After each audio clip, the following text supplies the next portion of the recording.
नगरे नगरे द्वारे द्वारे ढूंढूं रे सामरिया। पिया पिया रट के मैं तो हो गई रे बाबरिया। नगरे नगरे द्वारे द्वारे ढूंढूं रे सामरिया।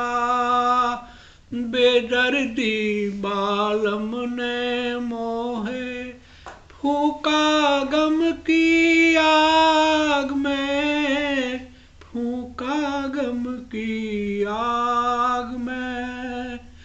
बिरहा की चिंगारी भर दी दुखिया के सोहाग में, दुखिया के सोहाग में। पल पल मन मारोए जैसे नैनों की गगरिया। नगरी नगरी द्वारे द्वारे ढूंढूं रे सामरिया। पिताजी फिर से एक बार बताइए कि शादी जो हुई आपकी, तो मैया से मिले आप शेरपुर में पहली बार मिले, तो उसके बारे में थोड़ा कुछ आप शुरुआत में से थोड़ा बहुत बताइए।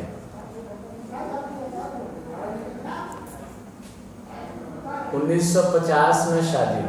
हाँ, 16 साल के थे हम, 19 साल के। पहले तो अर्लीए मैरिज होता था।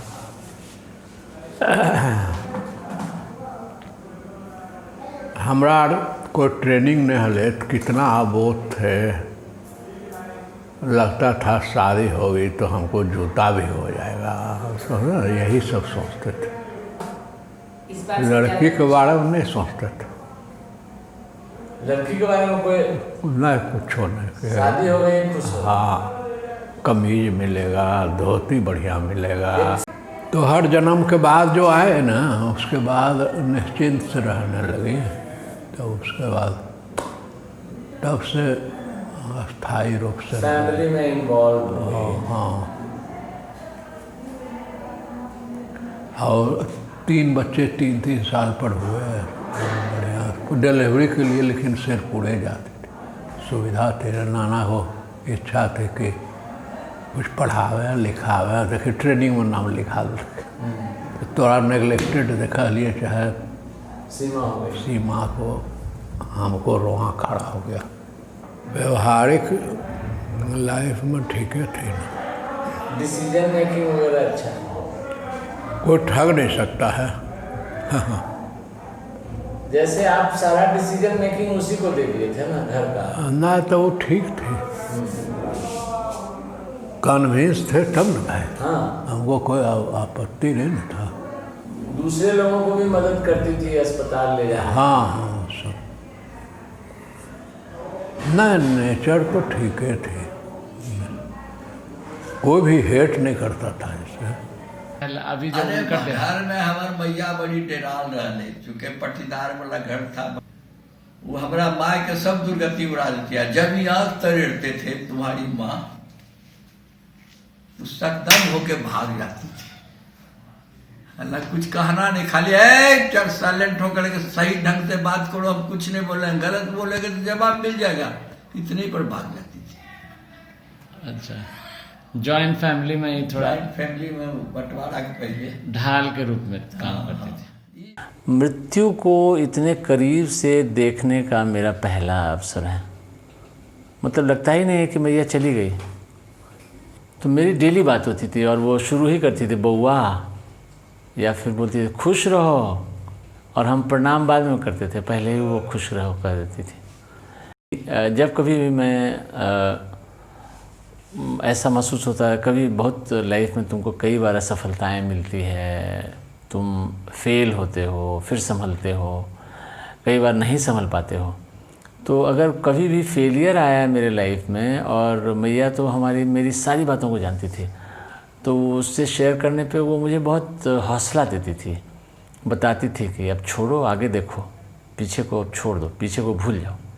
और केवल मुझे नहीं, हमारे जॉइंट फैमिली में जब भी कोई इमोशनल सेटबैक होता था, किसी का डेथ या कोई ऐसा हादसा किसी के साथ होता था, तो उसके साथ वो खड़ी होती थी। उस समय मेरी माँ का बहुत रोल होता था, न केवल इमोशनल सपोर्ट, फिजिकल सपोर्ट भी, जैसे बाहर ले जाना है, अगर किसी को हॉस्पिटल ले जाना है, किसी को अचानक इवन किसी मेल को, रामपदार चाचा एक बार हमारे बीमार पड़ गए थे, कॉलरा हो गया था, उनको खुद वो रिक्शा पर ले गई।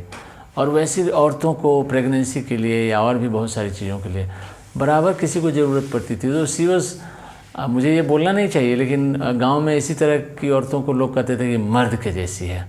तो मैया को मेरी जॉइंट फैमिली में बोलता था कि वो औरत थोड़े है, वो तो मर्द है।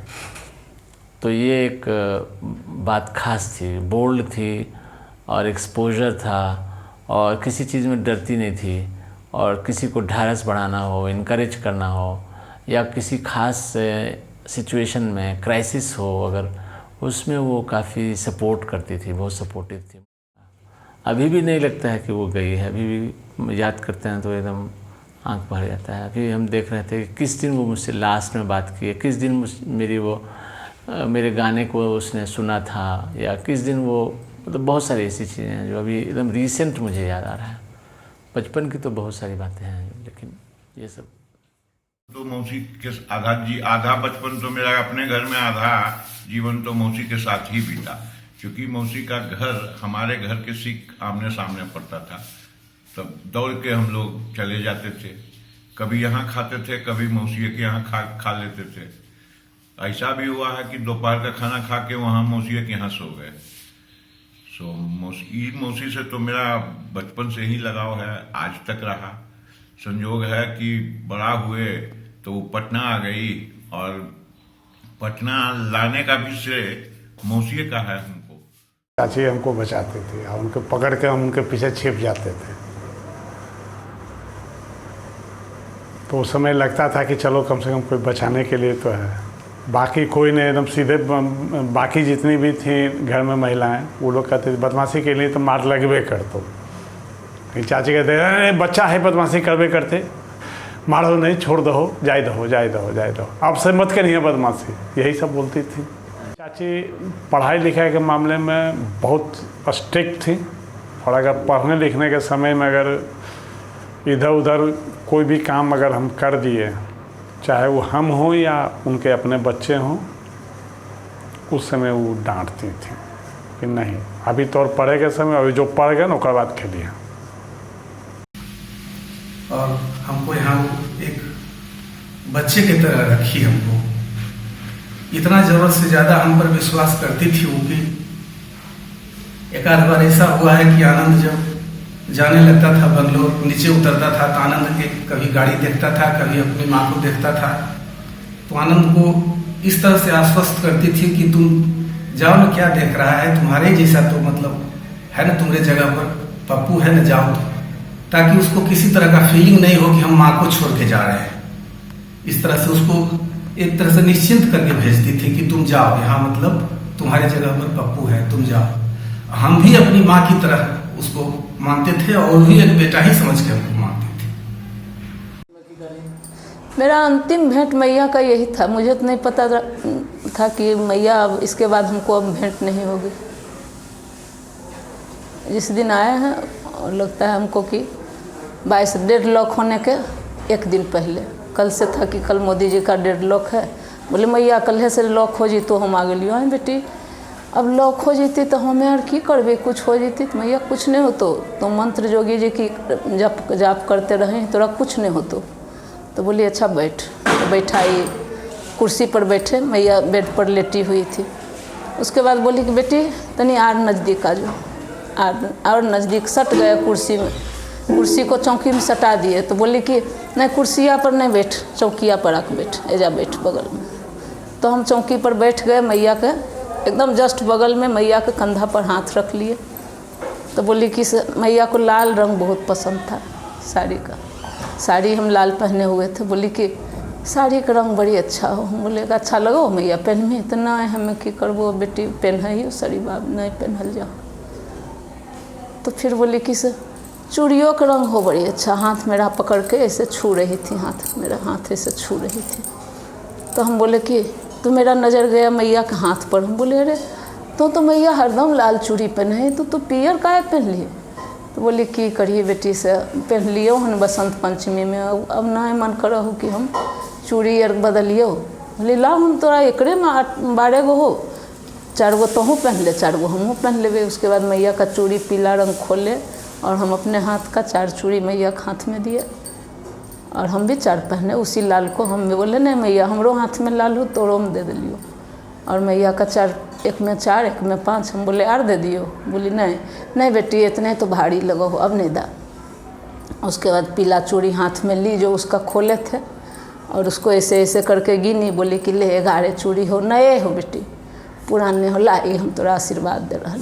वो चूड़ी हम लिए बैग में और 2-2 चूड़ी उसके सामने पहन लिए और बोले कि देखी मैया हम पहन ले लियो, तो नए बोल रही हम तो पहनियो ले लियो। तो बोली हाँ पहन ला, बड़ी अच्छा, हम तोरा आशीर्वाद दहियो, हम तोरा बेटी आशीर्वाद दहियो। यही मेरा अंतिम भेंट है मैया को।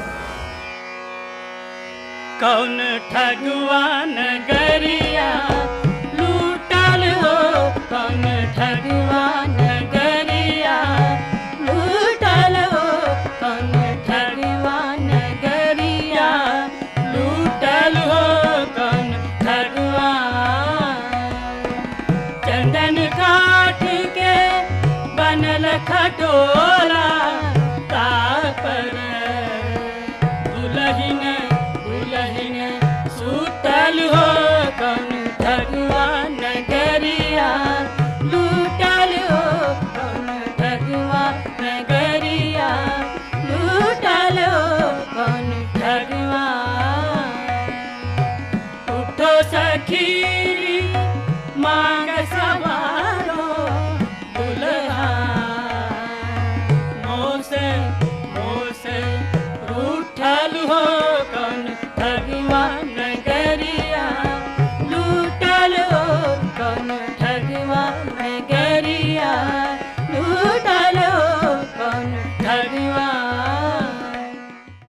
हाँ, मैया से मेरा जो हम जब याद करते हैं अपना बचपन, करीब हम 5-6 साल के थे, उस समय से मोटा मोटी हमको याद रहता है कि मेरा इंटरेक्शन मैया से क्या हुआ था।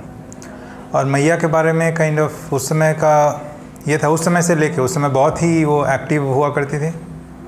मैया का खौफ था मार्केट में, और खौफ ऐसा नहीं कि मतलब डरावना खौफ, वो होता था लोग को भी पता था कि मैया आके डांट वाट रही है, तो वो रहता था थोड़ा सा प्यार पीछे छुपा रहता था, लेकिन सामने से ऐसा खतरनाक डांटती थी कि उसका हाँ उसका टर्म आएगा। तो मेरा जितना भी फ्रेंड सर्कल था वो सब तो मैया को देख के ही रास्ता छोड़ देता था, LIG खाली हो जाता था। मैया का जो मतलब था मेरे लिए, वो बचपन से लेके अभी तक में बहुत चेंज हुआ है। मतलब पहला मैं बोलूँगा मैया का जो मेरे को याद है, तो मैं बहुत छोटा था और हर गर्मी छुट्टी में आता था पटना। और ऐसा हो गया था कि यहाँ पे सब चाचू भैया स्मिता दीदी सब मेरे से बहुत बड़े थे, सब पढ़ने के लिए चले गए बाहर, तो यहाँ मैं अकेला ही बच्चा होता था। और मेधाल के एज ग्रुप के लोग मेरे से छोटे थे, सपना सृष्टि, तो और मेरे एज ग्रुप के सारे मेरे नानी घर पे थे। तो होता ये था कि मैं जाना चाहता था नानी घर हमेशा, और मैया ऑफकोर्स चाहती थी कि मैं साथ में रहे मेरा पोता। तो पहला अगर मेरे को याद रहेगा मैया का, तो मैं मैया को एज अ विलन देखता था उस टाइम पे। मेरे को लगता था कि कैसी निर्दयी है कि बच्चा को बच्चा के साथ खेलने नहीं देना चाहती है। हम जाते थे तो वहाँ आती थी और हमको लेके चली, लेकिन धीरे धीरे तो मेरे को मेन यही लगता था कि इस घर में कोई क्या बोलते हैं, कोई किसी के साथ हम खेल ही नहीं सकते। हाँ खेल ही नहीं सकते हैं, कोई फन पर्सन नहीं है इस घर में। फिर चेंज क्या हुआ इमेज? फिर जब बड़ा होते गया तो ऐसा, जब मैया के साथ थोड़ा बड़ा हुआ तो फिर बात करने लगा, और बात करते करते ये समझ में आया कि सबसे फ़न पर्सन इस घर में मैया ही है। कि पहले उस समय तो हम छोटे तो मजाक समझ में नहीं आता था, पर बाद में जब होता है तो वो जब भी कुछ बोलेगी तो उसमें कुछ ना कुछ मजाक ही रहेगा, मतलब हाजिर जवाब थी हमेशा।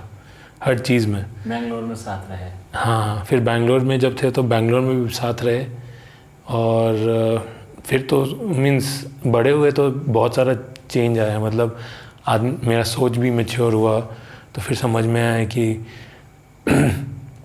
वो जो भी करती है क्यों करती है, और उसका केयर का लेवल, वो जैसे मतलब जैसे कि आप लोग को लेके थी वैसे मेरे को भी लेके थोड़ा थी काफ़ी, मतलब उसका केयर समझ में आता था।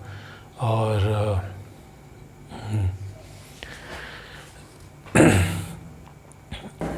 तो सास ससुर हमारे यहीं आ जाते थे, तो फिर क्या बोलते हैं, उसी भी चाची आई, हमारी मामी सास आई हुई थी, तो बोली, चाची बोली कि ऐसा क्या ज़रूरी है कि हर समय यहीं आती हैं, खगौल भी तो जा सकती हैं। तो बोली कि कोई ज़रूरत थी, क्या बोलता था। मामी बोली क्यों, बहू की किस लिए होती है। तो बोली कि नहीं, बहू तो होती है लेकिन बच्चा का पढ़ाई भी तो पहले ज़रूरी है, हर समय जब देखते हैं तो यहीं, जब देखते हैं यहीं, इसका भी तो अपना ही है। मामी बहुत ज़्यादा गुस्सा हुई, बहुत ज़्यादा गुस्सा हुई, बोली कि बताओ क्या ही मतलब बोलने का तरीका है, इस तरह से बोला जाता है। माँ चाची ये मतलब यही बताती है, माँ को ऐसा बोलना होता है। लेकिन दोनों में फिर बहस हो गया, मामी भी बोलने लग गई, उसके आदि चाची बोली कि नहीं, हम गलत नहीं हैं, हम सही बोल रहे हैं। हाँ, पूरा हो गया दोनों में बहस। हाँ, हम अब न चाची की तरफ बोल पा रहे हैं न मामी की तरफ बोल पा रहे हैं, हम तो चुप, दोनों को चुप करवा रहे हैं। हम ले अच्छा छोड़िए ना, क्या होगा, हम आ जाते हैं, कोई दिक्कत नहीं है। बोली ना, पहले बच्चा का पढ़ाई है, बच्चा का पढ़ाई पहले होना चाहिए, इसमें हम समर्थन नहीं करेंगे। उसके दोनों में होने लगा, फिर हम तो बीच से उठ के चले गए, हमने अच्छा चाय बना के लाते हैं, हम उठ के चले गए। फिर यही सब होती है। हाँ, हुआ यही सब। हमारी उनसे सबसे पहले मुलाकात हुई थी, आपके छोटे भाई हैं आनंद के शादी में, आनंद के शादी में हम मुलाकात हुई थी। तो मालूम था हमको कि बहुत कड़ी गार्जियन हैं, उनके बारे में हमको मालूम था कि बहुत कड़ी गार्जियन हैं। तो हम मिले तो हमको ऐसा नहीं लगा कि वो बहुत कड़ी गार्जियन हैं, हमको बहुत अफेक्शन दी, बहुत प्यार से बात की। फिर उसके बाद हमारे घर के बगल में शीला जी रहने आई, तो उसमें आई तो बोली कि नहीं, यहीं शीला रहेगी, सिलवा रहते ही, और आपके देख रेख में रहेगी, दूसरे जगह। हाँ, तो हैं सब चीज़ देखो मेहमान।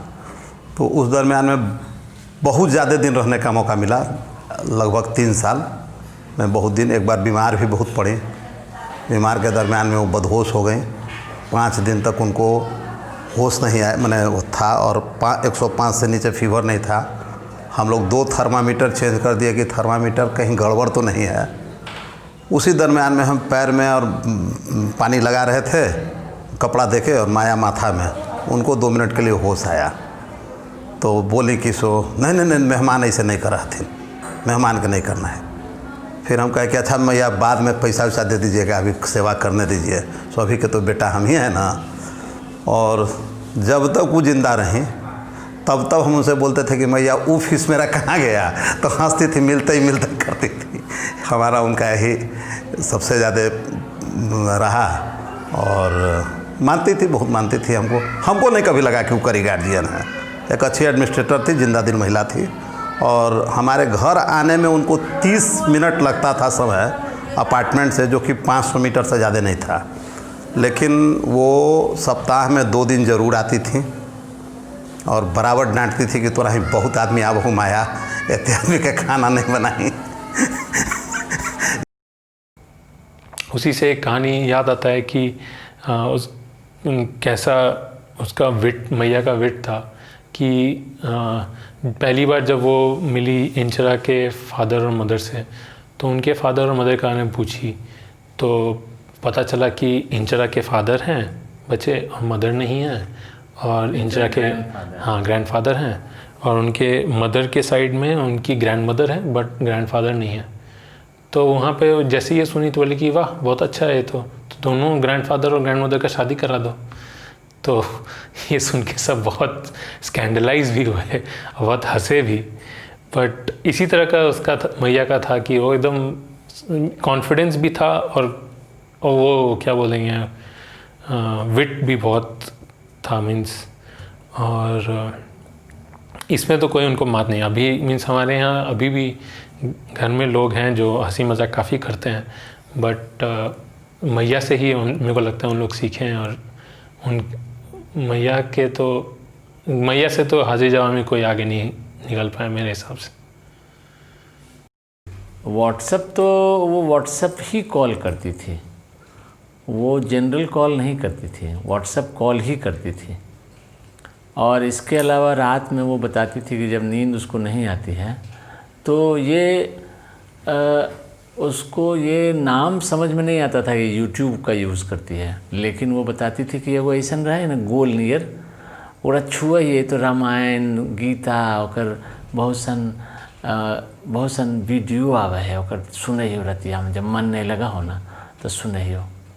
तो अभी टेक्नोलॉजी का वो यूज़ बहुत जल्दी बहुत फास्ट सीख ली थी वो। पहली बार तो याद नहीं है, लेकिन जो मेमोरी में आता है वो उनका जापान जाना सबसे पहले याद आता है। कैसे वो अकेले जापान से चली आई थी और समय जब उनकी हवाई जहाज़ कैंसिल हो गई थी थाईलैंड में तो अच्छे खासे पढ़े लिखे लोगों को बहुत ज़्यादा टेंशन हो जाता है, लेकिन उसको भी उन्होंने अकेले मैनेज कर लिया। हम लोग बहुत परेशान थे जापान में, लेकिन उन्होंने मैनेज किया, होटल में रही और फिर वहाँ से सकुशल दिल्ली भी आ गई।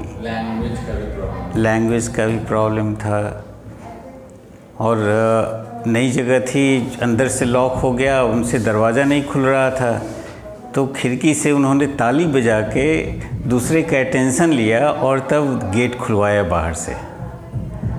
तो ये जितना मैं उनको जानता हूँ वो बहुत ज़्यादा फाइटर थी, मतलब किसी भी सिचुएशन को हैंडल करने की उनमें क्षमता थी और वो बिल्कुल क्लियर रहती थी दिमाग में कि हमको ये करना है, उसमें कोई कन्फ्यूजन नहीं और कैसे करना है वो रास्ता इधर उधर करके उसको अचीव करती थी। तो दैट वाज माय इम्प्रेशन। तो भी देखो मन नहीं जागे, पीछे पीछे सपनों के भागे, तो भी देखो मन नहीं जागे, पीछे पीछे सपनों के भागे, एक दिन सपनों का राही चला जाए सपनों से आगे कहाँ। जिंदगी कैसी है पहेली हाय, कभी तो हंसाए कभी ये रुलाए।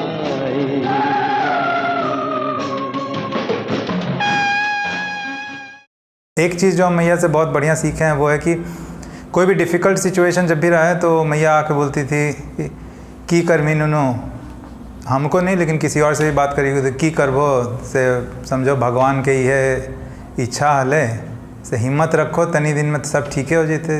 ये हिम्मतें तो हमरा आर के है जो कि बना के रखे खोवे तो वह काउंसलिंग वगैरह। हाँ, इस तरह से समझाती बहुत थी लोगों को और समझ में भी आता था, इस तरह से लोग को समझाइए। कभी भी वो बड़ी समस्या में घबराती नहीं थी, छोटे में भले वो परेशान हो जाती थी लेकिन बड़ी समस्या को बड़े साहस से निपटाती थी। तो मैया के रहने से बहुत भरोसा होता था और मैया का सबसे मुझे अच्छा लगता था कि मैया का मुझ पर बहुत विश्वास था और जब कोई आप पर विश्वास करता है तो आपका भी उन पर विश्वास बनता है। जब भी बीमार पड़ती थी तो दवा से ज़्यादा हमारे साथ बैठ के आधे घंटे अगर हम गप करते थे तो इसी में उसकी आधी बीमारी चली जाती थी। उसके बाद हम कोई दवाई को अगर कह दें कि दवाई खाओ ठीक हो जाओगी और उसको खिलाने के बाद पूछते थे कि अब ठीक है ना मन, तो कहती थी कि हाँ ठीक है, अब ठीक लगो तो मुझे दवाई बात नहीं नहीं वो क्रेज ठीके हो गए। हमरा देखी न कोची दवाई ला के दल के दे सिलवा हमरा ठीके नहीं हो गए। अब जब भी उसको कुछ हो गए तो वो हम ही को खोजती थी कि नहीं वो बुलाओ करा और वह कहते जे दवाई वही खाएंगे नहीं तब हम नहीं खाएंगे। इस तरह हम पर विश्वास उसका बहुत था। अपने बाल बच्चों से ज्यादा विश्वास वो हम ही पर करती थी। अब बाल बच्चे को भी कोई चीज अपनी माँ को समझाना होता था तो मेरा ही सहारा लेता था। सबसे ज्यादा शीला कि ये तो ही आओ तो ही कहो, तब इस सुनते नहीं थे, ये हमारा बात नहीं सुने वाला है। फिर हम आते थे समझाते थे तब मान जाती थी। दबंग लेडी थी शुरू से ही अभी तक, सबको अपने बस में रखती थी और उसी दबंगई में आज चली भी गई। बता रहे थे कि जब होली में मोकामा जाने के पहले हम उनसे मिलने आए तो मेरे घर के बारे में सुन के वो बहुत ज़्यादा खुश थी, बहुत खुश थी। बोली अब जा आज ही भो न तो हम बलकोनियों से तोरा बोलेबो तो सुन ले भो ना।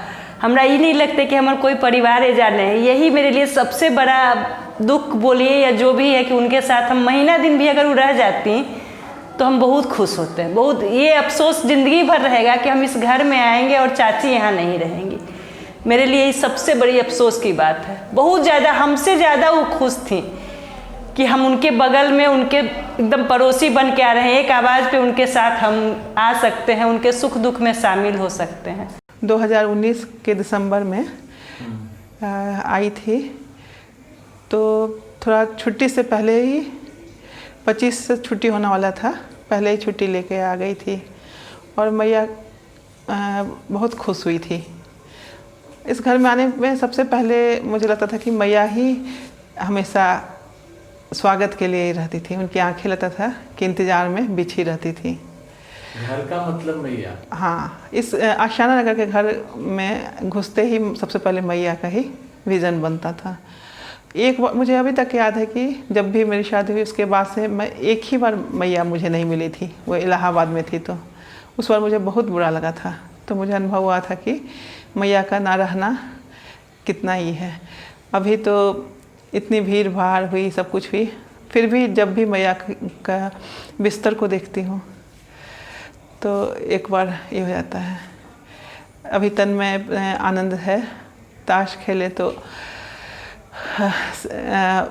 मैया का कोना भर गया, लेकिन कल ये लोग चले जाएंगे तो फिर हम 3 बचेंगे, पिताजी, अरुण जी और हम। मैं एक कोना तो खाली ही रह जाएगा। मैया ताश के समय जो हंसती थी, मुस्कुराती थी और सारा अपने शरीर की पीड़ा, मन की पीड़ा भूल जाती थी। मैया की कमी को तो पूरा किया नहीं जा सकता है, बस समय की धारा में बहते हुए आगे निकलना है।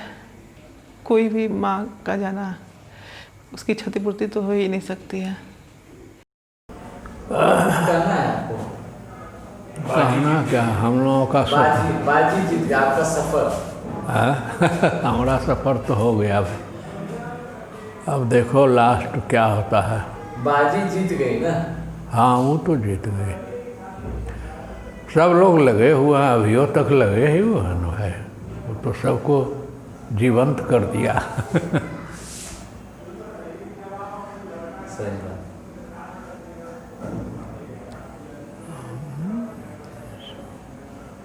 बेडों पर थी लेकिन सरस थी, नीरस नहीं थी। गर्भ किरण से पूर्ण करना पूजनीय हे माता जी। प्रयाग पहुँचाया, प्रयाग पहुँचाया, प्रयागवास करें। ओम विष्णवे नमः, विष्णवे नमः, विष्णवे नमः। छोड़िए माँ जी को, थोड़ा सा गंगा जल लीजिए, हाथ में हाथ जोड़िए। ये जिंदगी के मेले, ये जिंदगी के मेले, दुनिया में कम न होंगे, अफसोस हम न होंगे। ये जिंदगी के मेले, ये जिंदगी के मेले, होगी यही बहारें, उल्फत की यादगारें, बिगड़ेगी और बनेगी, दुनिया यहीं रहेगी। जाएंगे हम अकेले, ये जिंदगी के मेले, ये जिंदगी के मेले। क्या सुने? बोल रहे हैं सो सुन। क्या? हम जो बोल रहे हैं क्या सुन रहा है? मैं बोलो। वो अपने खाते हैं। हाँ तो चिल्लाया क्यों आप मुझ पर? अरे तुम ध्यान देती हो। कुछ नहीं किया मैं। तुम सटा देती हो। कुछ नहीं किया मैं। तुम्हारी बात समझ नहीं आती। है नहीं, तुम चिल्लाया। हम चिल्लाए तुमको बच्चा देख के। क्या? बुद्धि नहीं है, ऐसे कर रहा है। कुछ नहीं किया मैं। नहीं किया नहीं, कर देती था। हाँ नहीं, कुछ नहीं करता मैं। अचानक हमको नहीं बात करेगा मैं। नहीं बात करेगा मैं। नाटक मत कीजिए।